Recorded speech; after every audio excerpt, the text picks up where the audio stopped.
Hello, everyone. Welcome to another episode of New Vida Let's Talk.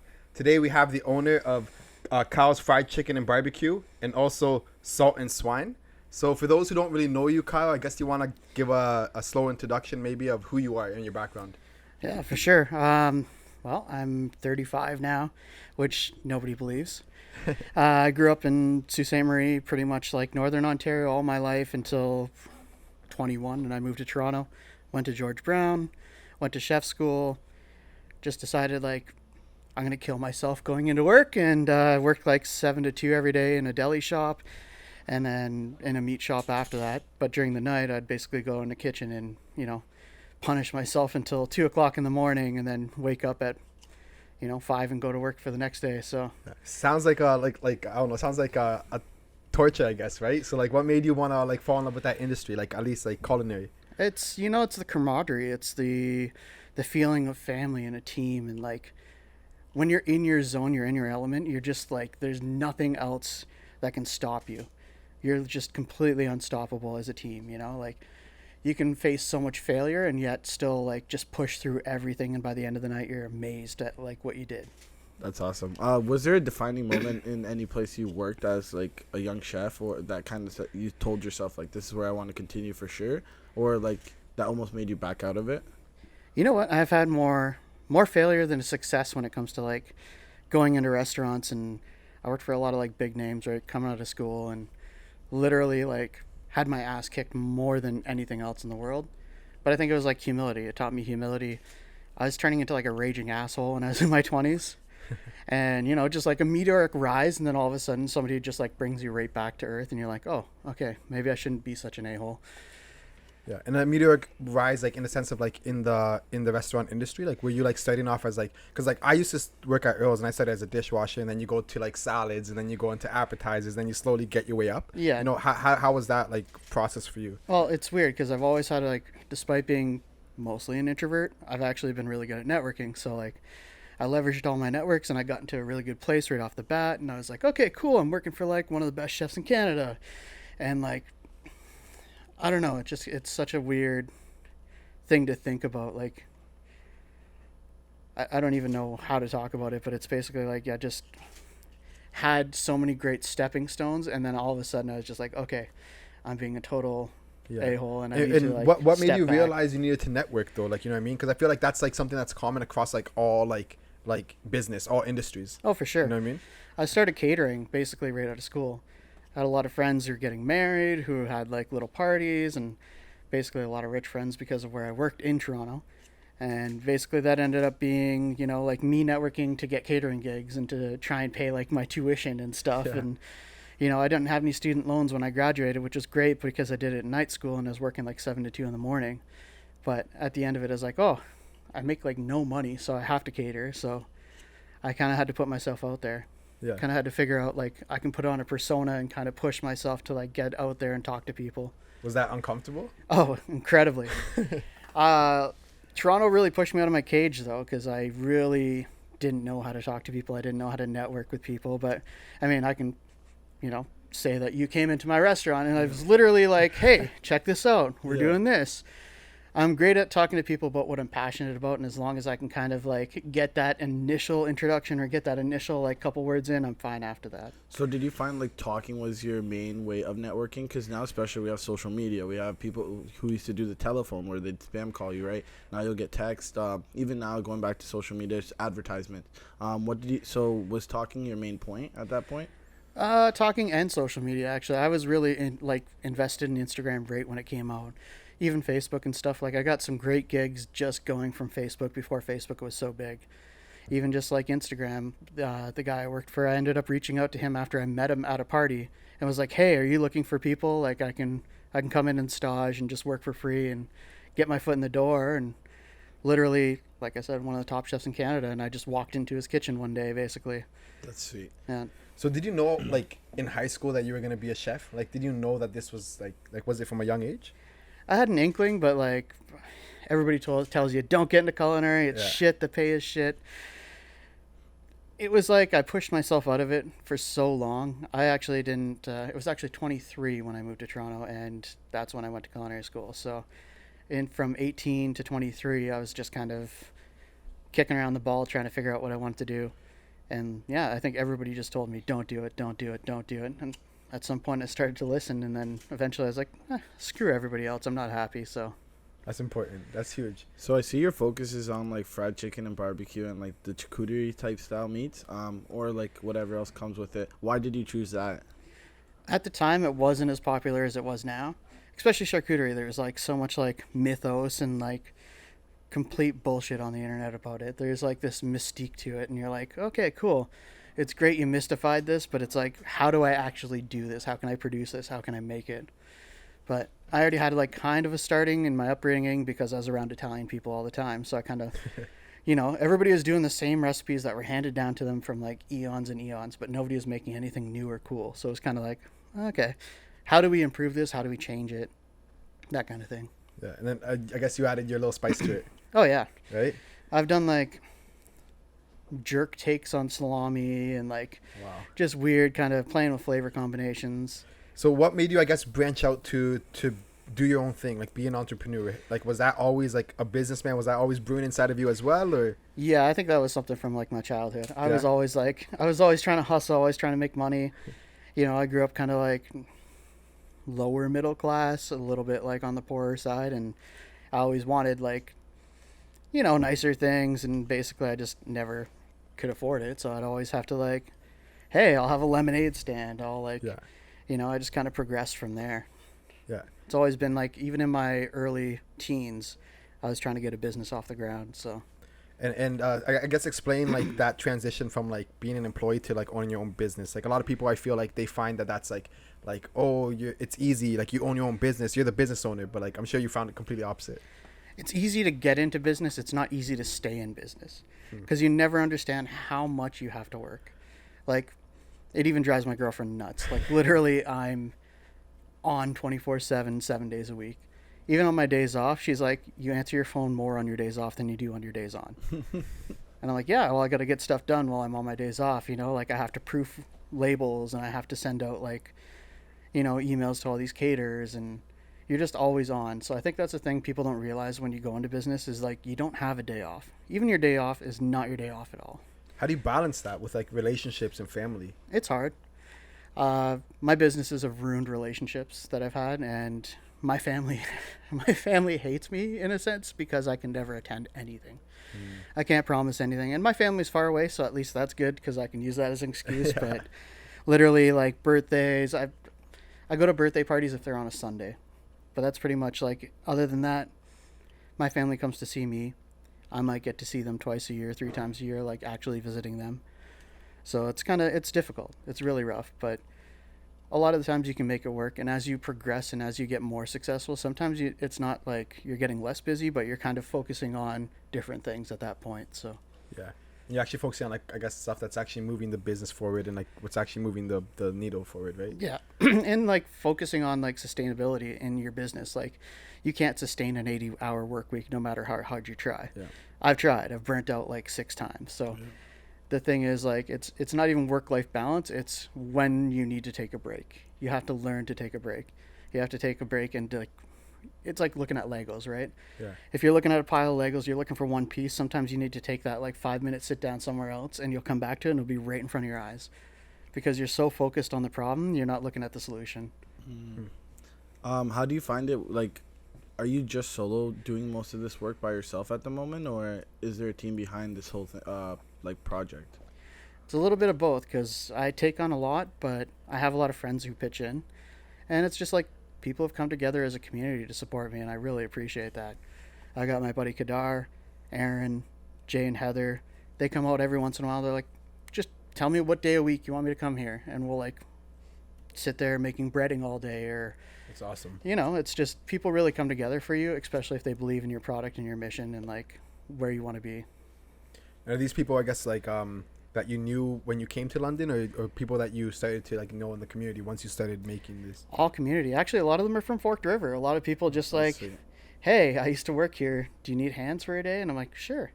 And I guess the other thing I should probably mention is my girlfriend is like the other big half of this equation because she is like a design freak. She designed the whole storefront we have. Wow. She is really good visually. Like, she'll tell me, hey, your food looks like shit. she'll pull no punches. She'll tell me Yeah. exactly how it is. And as being like, I feel like I'm the big picture guy and she's the detail person. You always need that relationship, you know? Yeah. Somebody who plans a big event, but he's gonna be the guy that forgets the cutlery or forgets something small because he's so focused on the big event and the feel of the big event. So she's really my detail person. I remember back when I was in the kitchen, like they'd actually be stressed so much the like how the food is presented, how it looks. You know what I mean? Like they would say like you taste it first with your eyes. Is that true?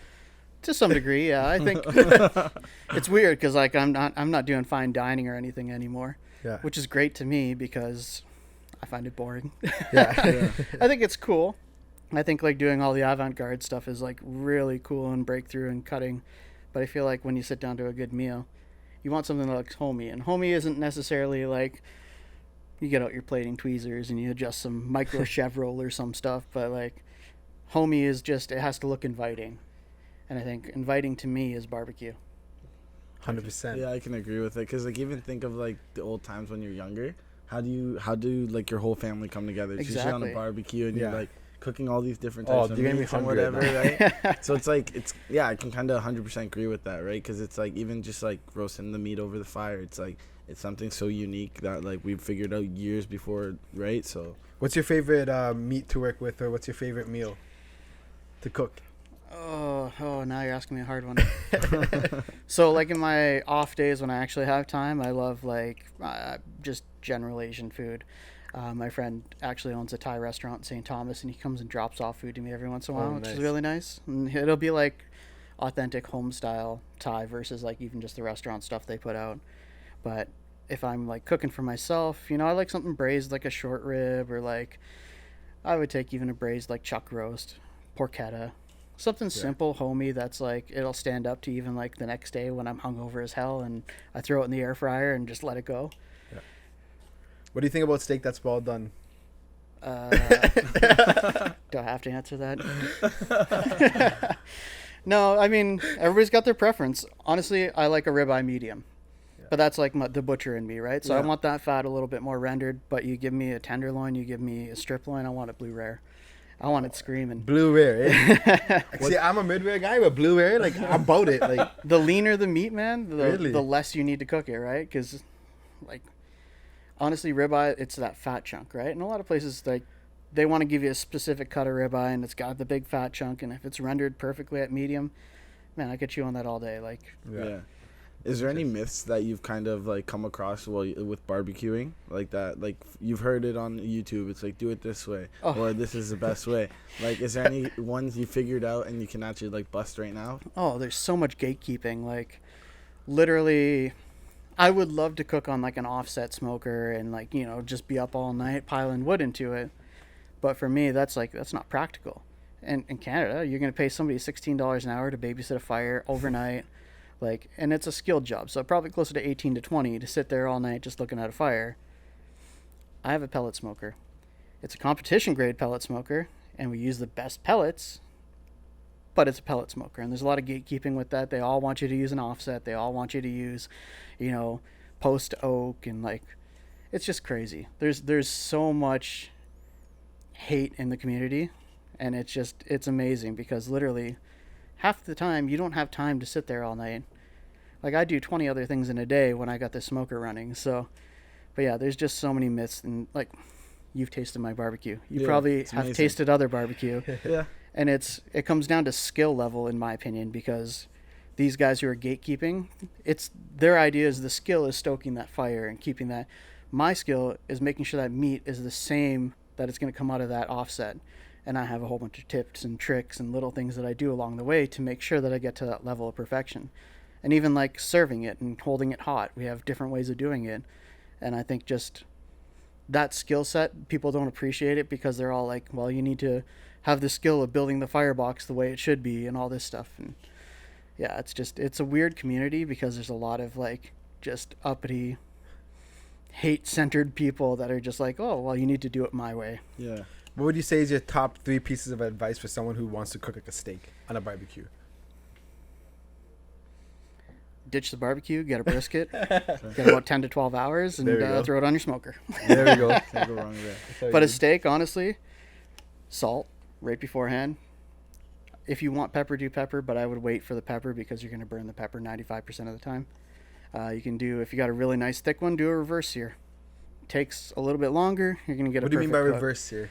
So instead of going like high heat and searing, you're actually going to go like towards a medium to lower heat, and you're basically just going to constantly flip it back and forth. Cool. But That actually sounds super interesting. Man. What I was gonna ask, what's your thoughts on like chicken doing it in the barbecue? Cause like do you find it harder or like turkey because it could dry out faster? Or do you think it's easier to Turkey's keep it my juicy? favorite, man. Turkey and like chicken, dry brine. 95% of the time, you can do a wet brine too, and just you add salt and sugar to water and you throw it in there. You could throw some herbs for flavoring, but basically dry brine, same idea. You throw salt on the outside, it basically permeates inside and keeps it nice and juicy as you cook it. So honestly, anybody who's serving you dry chicken or turkey, tell them to get out.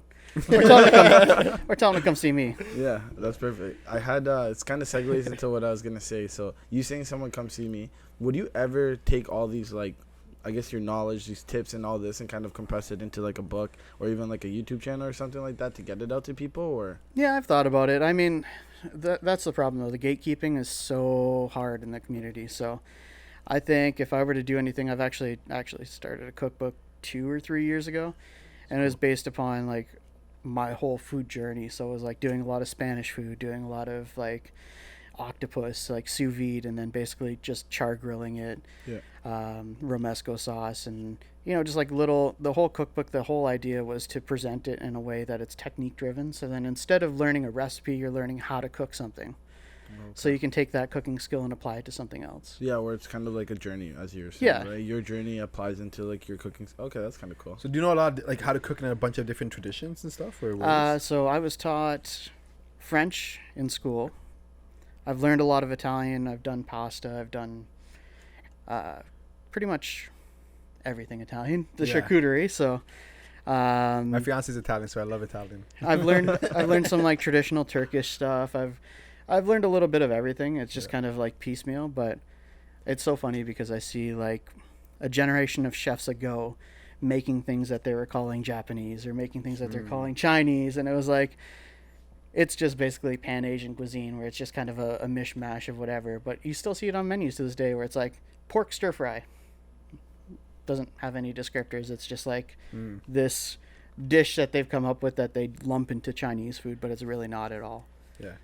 I guess what has been a main theme that you have seen across like all the different nationalities and styles of cooking? Like what's the important thing about cooking? Oh, it's about bringing people together. That's the important thing. Yeah. I mean, for cooking styles, like every place has the same cooking styles. You have sautés, you have roasts, you have braises. I mean, every cuisine has dishes that are almost the same and that are, transitional based upon where it's from. So, it's so weird seeing things from, pretty much every Middle Eastern country, they have a variation of the same thing. Every Asian country has a variation of the same thing, but it's done in a very specific style, or it's done with a very specific ingredient set that's native to where they are. Yeah. So they kind of mix and match there. Yeah, and I think it's really cool because we're seeing a lot of people who are taking traditional cooking methods and like applying it to different ingredients. Yeah. So I know you said you kind of like added some new style to like your meats and stuff. I guess, is that what you're trying to do? Is trying to create something new with taste and with like how things are made, or? I think within it, right now I'm kind of sticking to traditional barbecue, but it's basically like what I'm doing for barbecue is basically I'm trying to, take all the best parts of different barbecue styles. So we do like the Texas style brisket, but I'm doing more of like a Kansas style rib, like it's everywhere's so focused on doing this Central Texas style. So if you go to Toronto, every single barbecue place is pretty much doing Central Texas style. And I'm like, well, you don't need to just do that. Like there's so many different barbecue traditions you can pull in. It's the same with charcuterie. Everybody's doing the same thing. You go to the supermarket, you can try 6 different salamis and they all taste almost the same. Yeah. Like it doesn't matter. You got hot and mild and that's pretty much it. You can taste like casalingo. You can taste something like finocchio, and it's literally the only difference is there's going to be fennel in it. But if you go and taste like real imported Italy stuff, like it's amazing. There's so much different stuff in Italian like cuisine that we don't get over here, and that we're presenting as those items but aren't really. Cool. I guess like where is your restaurant right now? Like location and what do you guys serve? So right now we're all the way over on 45 Pacific Court, which is Clark and Dundas pretty much. So we have the barbecue in the back and the fried chicken. So we got brisket, pulled pork, ribs, fried chicken, chicken tenders. And then in the storefront, we have our Salt and Swine side, which is, all of our packaged sauces, rubs, barbecue, sauce. We've got sausages, pretty much everything that's meat-based or, like, our packaged goods up there. So you guys operate both sides then? Yeah. That sounds so stressful. Well, my girlfriend handles most of the front because I can't cook and serve out of the front at the same time. Yeah. I mean, I could try, but I'm already a horrendous overreacher, so. Does one side do better than the other? You don't have to say which side, but like does Oh, the kitchen, I mean, because I'm in there, and don't tell her that. Yeah. No, but seriously, the kitchen started first, so Yeah. in that spot. So it's basically like there's already an established following. Yeah. People love my brisket, so they specifically come in, and I'll sell it a brisket before I sell it anything. So freaking good. Yeah, you're a fan. Yeah, man. I used to it was up until a little bit ago. I was going every Friday. How did you find out about Kyle's? I think it was the internet because my one buddy. So we were talking. It was literally on Facebook. This is actually a funny story. So Carl, he was on Facebook, and then people were talking about like the best fried chicken in London. And then he actually, like, Carl wrote, "Whose is it?" And then Kyle actually wrote back to Carl or something so small like that. And then Carl's like, "Yo, we gotta go here. We gotta go try it." And then we ended up going, and then we went, and it was so good that we're like, "Yo, let's make this a little tradition. We'll just go every Friday. We'll just go have a couple beers, have some fried chicken." That's crazy. So it was good. an online interaction that converted like someone into a customer. Yeah. Yeah, and like, were you just actively responding to comments? Yeah, That's like I try genius. to, so like even Google reviews, I literally try to reply to every Google review. I try to reply to people as directly as I can. If you message me on Instagram, you're talking to me. Like if you're calling the business number, you're talking to me. I don't want to be just a face behind the company. I want to like have those interactions with people. Yeah. Because I feel like you're getting the authentic experience if you're talking to me, because I'm going to tell you exactly what I know about it, what I can do for you. Like if you're looking for catering, I'm going to try and like, hey, this is really what you should do. I'm not trying to push my point, but I'm always going to try to make the customer happy and do the right thing for them. How important has social media been for you and your business? Oh, huge. Absolutely huge. With Salt and Swine, so we Oh my goodness, dude. Salt and Swine, we started about 4 years ago, and literally, grew the company to 1,500 followers in like less than 6 months. And 1,500 followers. Yeah. That's good. And so like our conversion was great. We literally got into 4 restaurants within like 3 months. Wow. We were in Grace, David's Bistro, Pub Milosh. So we're in some of the best restaurants in the city, in my Like your opinion. product was Yeah. in the restaurants? So all of the charcuterie boards are featuring us.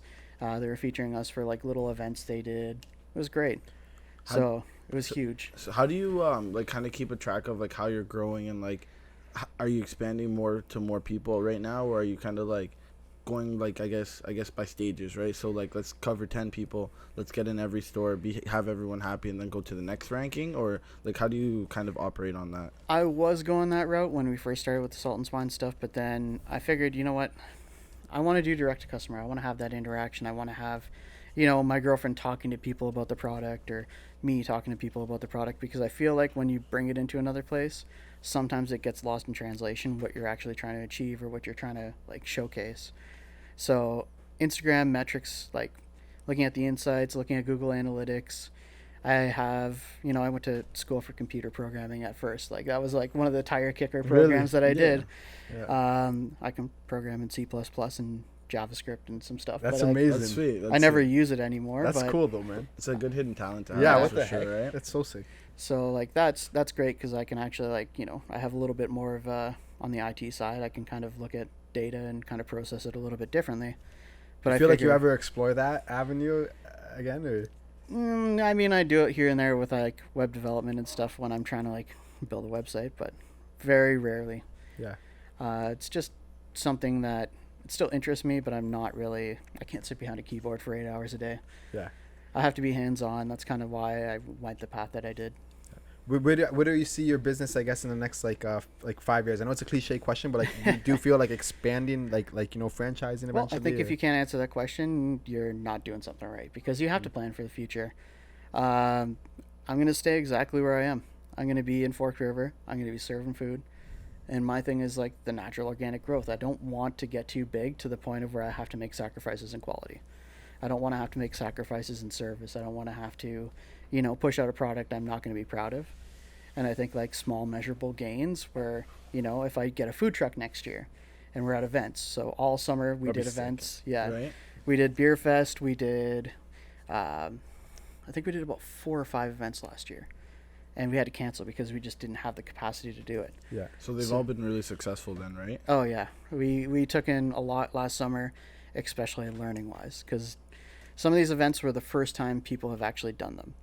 So the organizers, they learned a lot, hopefully, Yeah. and we learned a lot for sure. What was some big learning experiences from like, okay, now partnering up with someone else to an event and then now running something out of it? Basically, branding is king. I'm not going to lie. Visually, you need to be there. Like, if you're just in a white tent, nobody notices you.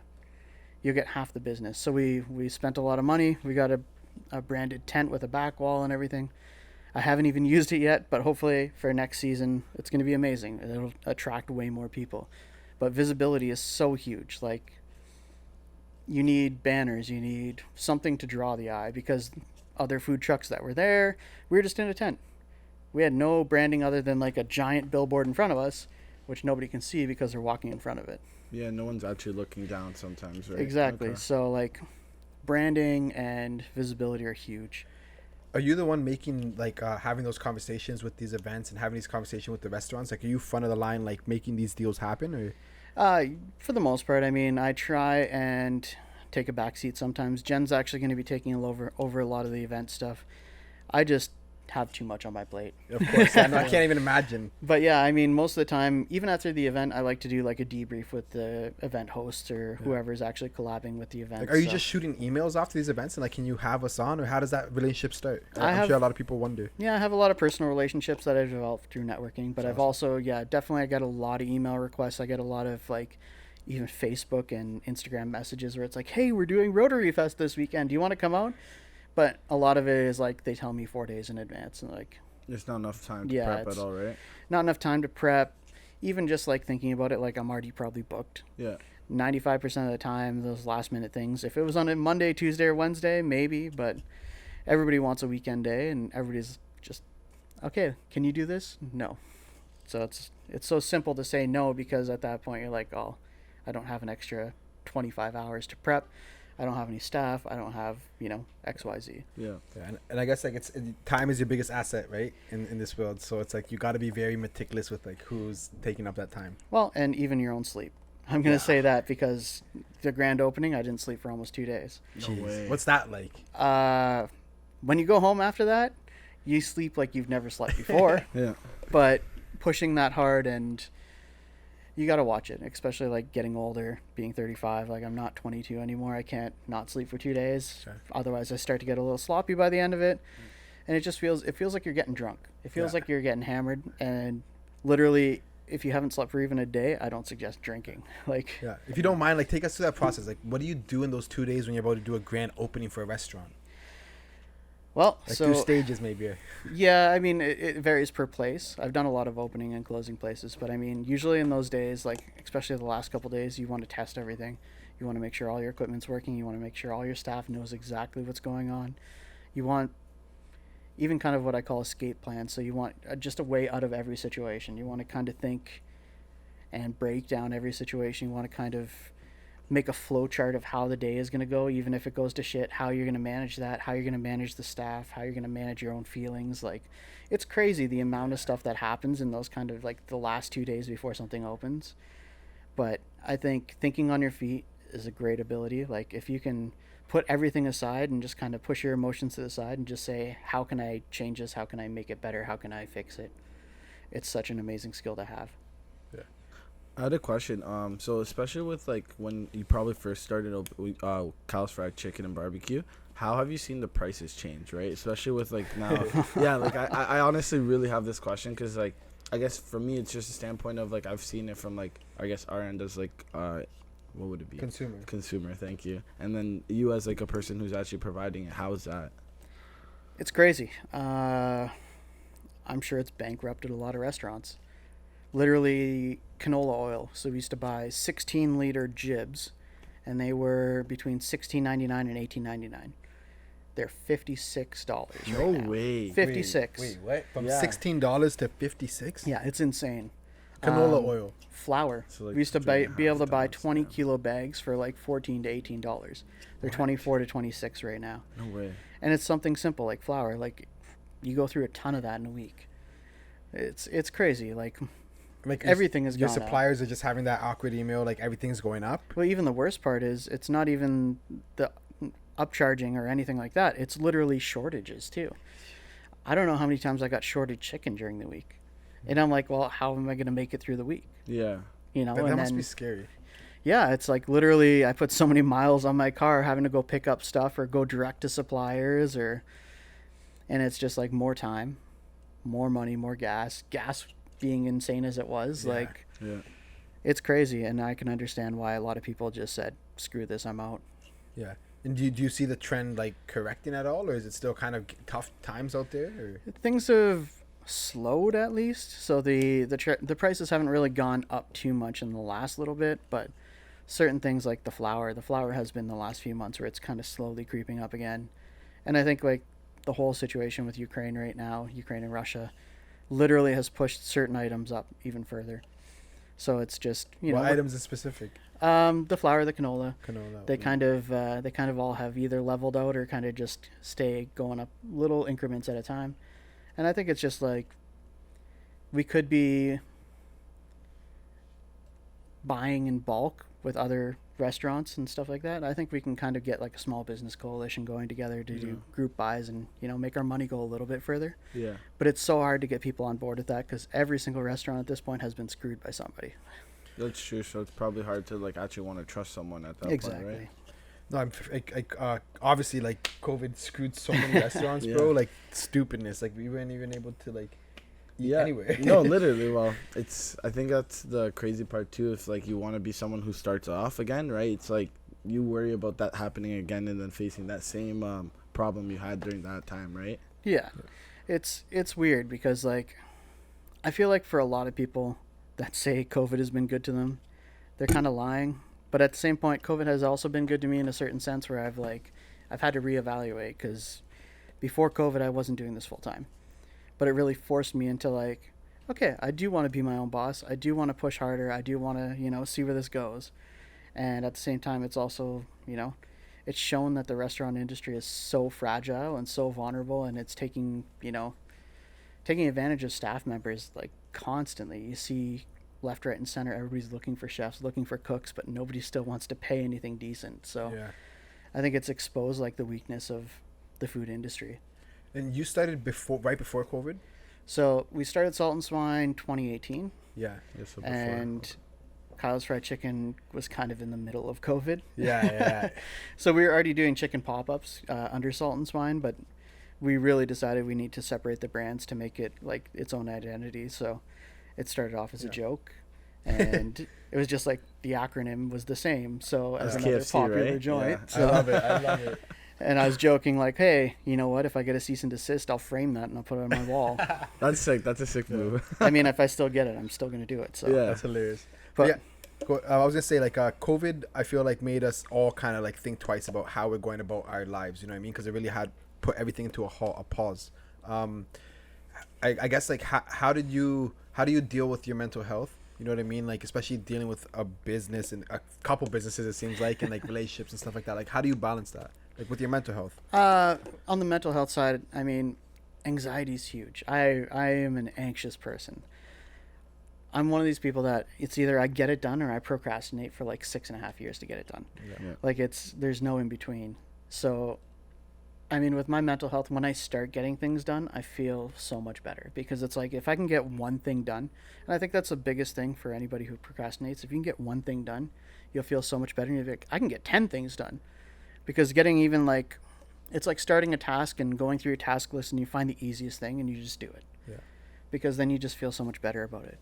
But I mean, depression, anxiety, like in January, like when I got laid off, I didn't even want to get out of bed. Yeah.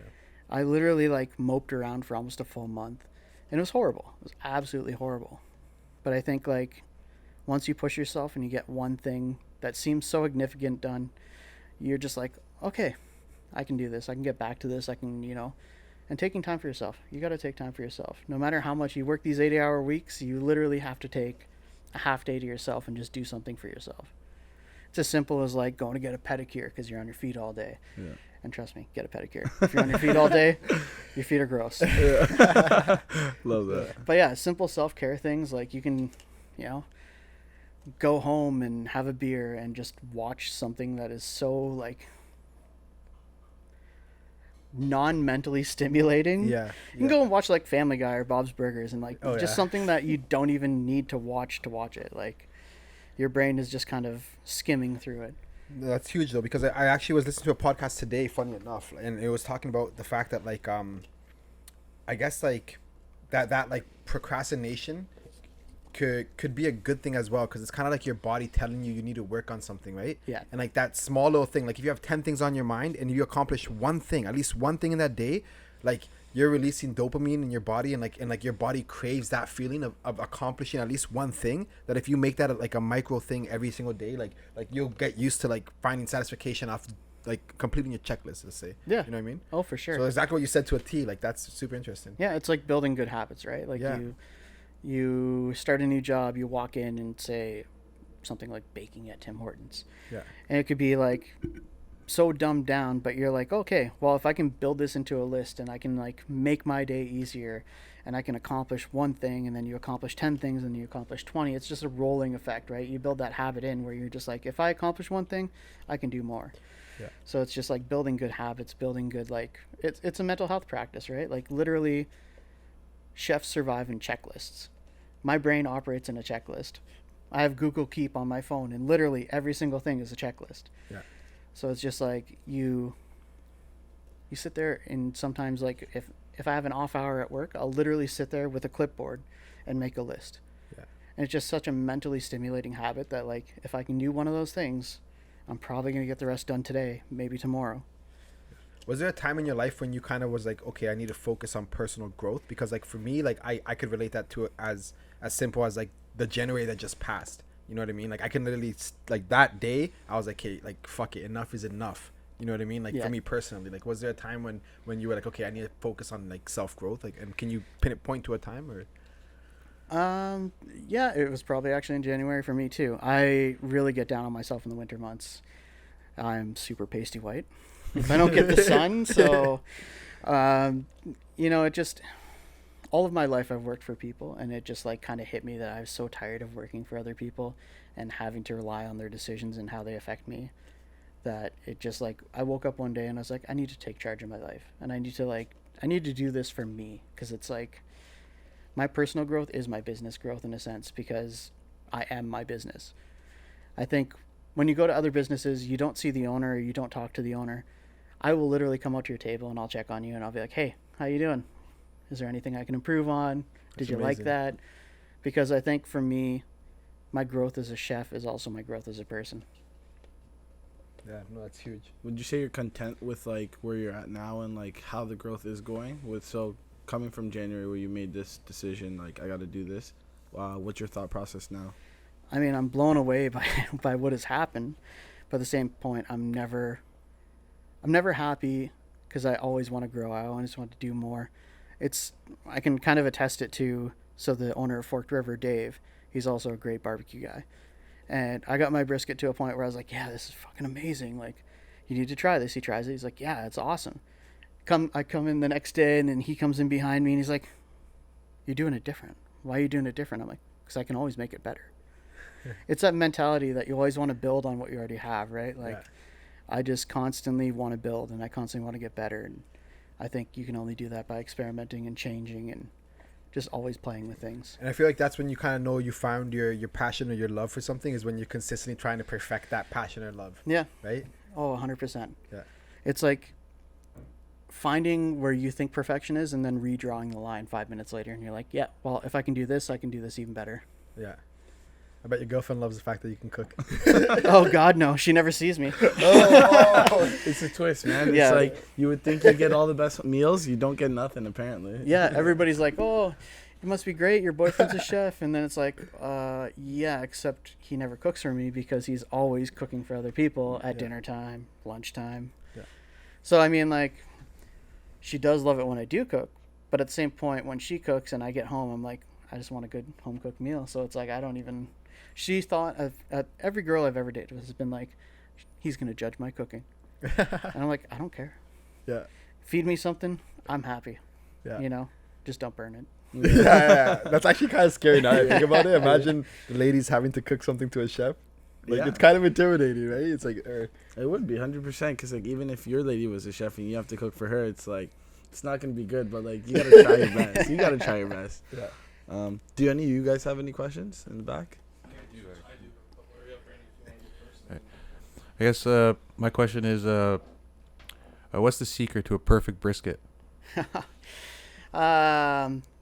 You'd have to come and hang out with me for a whole day, and I'll show you. All right. But I mean, the real secret is like it's a combination of things. It's trimming. Mhm. You got to get your trim proper. It is a lot of people like kind of. I don't know if I want to say this, but a lot of people like circle jerk over the fact of like how many hours you smoke your brisket. Yeah. Never ever say, oh, well, I smoke every brisket for 14 hours, 16 hours, whatever. And a lot of people just want to jump the number up and say it's like higher and be like, oh, 18, 20, 24. A brisket is done when the brisket is done. That's it. Like everyone is different. So you just have to temp it, touch it. And then the other thing, I guess, is seasoning. Like a lot of people over season their brisket with different things, salt, pepper, garlic, and maybe something else that I can't tell you right now, but it's the perfect brisket spice. That's all you need. Salt and Swine. You can get it there. I've got it on my shelves. Awesome. David, you got a question too? Yeah. All right. All right, so Kyle's Fried Chicken, eh? So And barbecue. we've And barbecue. and barbecue, sorry, and barbecue. Can't forget the barbecue. But we've had this recent uptake in fried chicken throughout the city and probably everywhere in the world. Realistically, there's some secrets in the sauce, right? But there can't be that many differences there. We obviously know Kyle's is the best, but what do you think is like the absolute like separator for you there? Well, being a butcher by trade, it's probably a lot to do with how I cut the chicken, how I brine the chicken, even like just how I take the time to make it the way I want to make it. Like a lot of places make it. A lot of places have actually come to my pop-ups and then launched their businesses, and I'm not going to name who. But I mean, imitation is the highest form of flattery, right? Oh, yeah. Facts. Name Sure. them. Name them. But but you know what? Like anybody can take. Even if I gave them my recipe, I don't think anybody can make the chicken the same way I do. And I think it's just it's technique. It's the care and love you put into something. I think that can't be replicated because even, like I said, coming around to all the tables and checking on people, I feel like that makes a huge difference in even your perception of the chicken because I'm the person serving you. I'm also the person checking in on you. And you're like, oh, this guy really cares about what he does. Fair. And then the other one is did you do any culinary classes growing up or when did you really find that passion? I know you touched base about like wanting to go to school afterwards for culinary and people talking out of it, but like what age would you say? Were you like 10, 12? Like where did it come from? It's kind of a weird kind of segue from like what I was doing, but it was basically my best friend. His name's Dan Goche, but we call him Doof. And it's also food backwards, so it kind of works. But he basically he went into culinary really young. We always connected over it. You know, we read Bourdain's book, and basically at that point, like we were both heart set on doing this. He went and did his Red Seal. I was just getting into the kitchen at that point, but literally I got into it, and that's when I kind of was like, okay, well, it doesn't pay that well, and all that stuff. So that's when I kicked it to the curb for a while. But it turns out he's still a chef to this day. I have been cooking for 17 years. He's been cooking for about 19-ish. And then my buddy Dave, who's my other best friend, they're both francophones, by the way. It's kind of weird. I don't speak a lick of French. Yeah. But they're both. He's a front of house manager for a restaurant. Like he's amazing bartender. He's great with basically all the customer interactions. So Dave and Doof, being my best friends all along, have kind of brought me back to culinary fold at some point, and that's how kind of things kicked off. And I went to school. That's awesome, man. And then just last one for you there. So everyone has a guilty pleasure, that go-to, like I got 5 minutes left or I'm feeling lazy as hell, like just going to grab something from the freezer, pop it in the microwave. Is it pizza pops for you, or like let's hear it?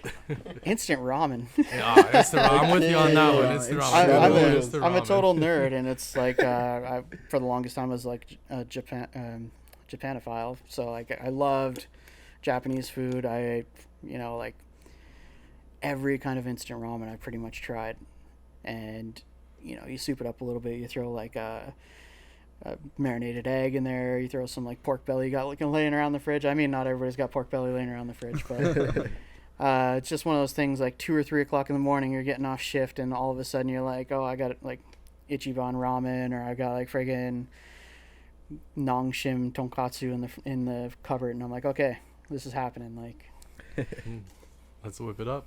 That's awesome, man. Thank you so much for coming on. We'll let Ricardo kind of talk us out here, and Yeah, sweet. I have I guess one more question. Yeah. So how do you keep your team like together and all happy? You know what I mean? Like especially the boys in the kitchen or the girls in the kitchen, and front of house staff and just everyone in the team. How do you keep them happy? Because like I used to work, like I said, like it's probably not the same sort of business, but I used to work at a restaurant, and like I found it very hostile environment when things got hot. You know what I mean? Yeah. Well, so like I said, in my 20s I was a bit more of a hothead, but now I've found kind of like an inner calm. And it's funny you're asking about that, because literally during the grand opening I had my buddy Aaron online, and I was kind of like whipping around the kitchen doing other prep, and it was getting really busy, but I was just letting him do his thing. And he's not like a trained chef or anything, but he knows how to make all the items on the menu. So at one point I just saw him getting completely rocked, and I step in and I'm just like, just take a breath. Takes a few breaths, gets back to it. I jump in with him. We're just motoring. We clear the whole board in like 15 minutes. And he goes, you're just like the most calming dude in the kitchen. You just have this like thing where you calm everybody down. And I'm like, it's just learning how to orient yourself in the kitchen. Like you're looking at the chit rail and it's full of orders, and you're like, I'm looking 5 orders ahead. You're looking at the first order. I'll let you finish the first order. And while you're doing that, I'm going to prep you on all the other orders that are coming up. So then it's like you're assembling, I'm just literally pushing everything to you. Yeah. And I mean, it's just taking care of your staff, being happy, being good to them. Honestly, people will love you for that. People will jump off a bridge for you. Don't ask them to. But literally, respect goes a long way. And like, your employees don't need to earn your respect. You need to earn their respect. Because once you've earned their respect, literally, they're like your family. Yep. Anything they ask for, you do. If they need a day off, you say yeah. Because you know what? When it comes around, they'll take care of you too.